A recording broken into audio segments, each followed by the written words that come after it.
በአሊያንስ ኦፍ ኢንተርናሽናል ሳይንስ ኦርጋናይዜሽን ስፖንሰርድ በተደረገው በቻይና ፉሊ ፈንድድ ስኮላርሺፕ ለማስተርስ እና ፒኤችዲያችሁን መስራት ከፈለጋችሁ እነዚህን ሪኳየርመንቶች ማሟላት አለባችሁ።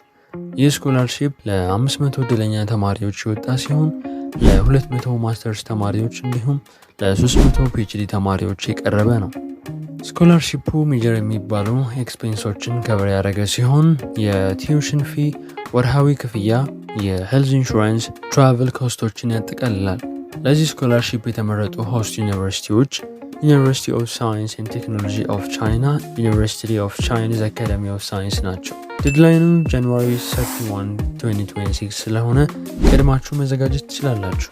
ወደ ክራይቴሪያዎቹ ስንመለስ አንደኛ ነን ቻይኒዝ ሲቲዘን መሆን አለባችሁ። ሁለተኛው ለማስተርስ ፕሮግራም እንደ ኤሮፓያን አቆጣጠር ከጃንዋሪ 1 1996 እንዲሁም ለፒኤችዲ ከጃንዋሪ 1 1990 ጀምሮ የተወለዳችሁ መሆን አለባችሁ። በሶስተኛ ደረጃ የእንግሊሽ ወይም የቻይኒዝ ላንጉዌጅ ፕሮፊሸንት መሆን አለባችሁ። እንዲሁም በሆስት ዩኒቨርሲቲዎቹ ለቀረቡት የአድሚሽን ክራይቴሪያዎች ብቁ መሆን አለባችሁ። የመጨረሻው ከረንትሊ በቻይና ዲግሪያችሁን የሰራችሁ መሆን የለባችሁም።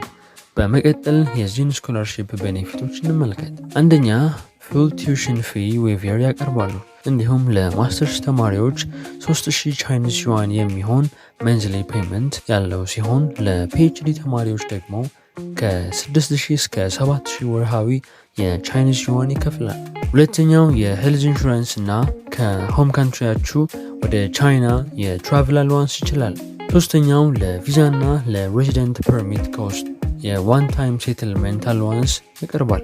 አፕላይ ስታደርጉ ሪኳየርድ የተባሉ ዶክመንቶቻችሁን ማለትም ኮፒ የሆነ ቫሊድ ፓስፖርት፣ ሲቪያችሁን፣ የአካዳሚክ ትራንስክሪፕታችሁን እና የዲግሪ ሰርቲፊኬት ኮፒዎቻችሁን እንዲሁም ከ800 ቃላት ያላነሰ የስተዲ ሪሰርች ፕሮፖዛል፣ የኢንግሊሽ ወይም የቻይኒዝ ላንጉጅ ፕሮፊሸንሲ 2 ሪኮሜንዴሽን ሌተር እና የፎሬነር ፊዚካል ኤግዛሚኔሽን ፎርም ማቅረብ አለባችሁ። እነዚህን ዶክመንቶች አሟልታችሁ ከቀረቡት ሆስት ዩኒቨርሲቲዎች ለመረጣችሁት ዩኒቨርሲቲ አፕላይ ማድረግ ትችላላችሁ። ሰላም ቆዩ።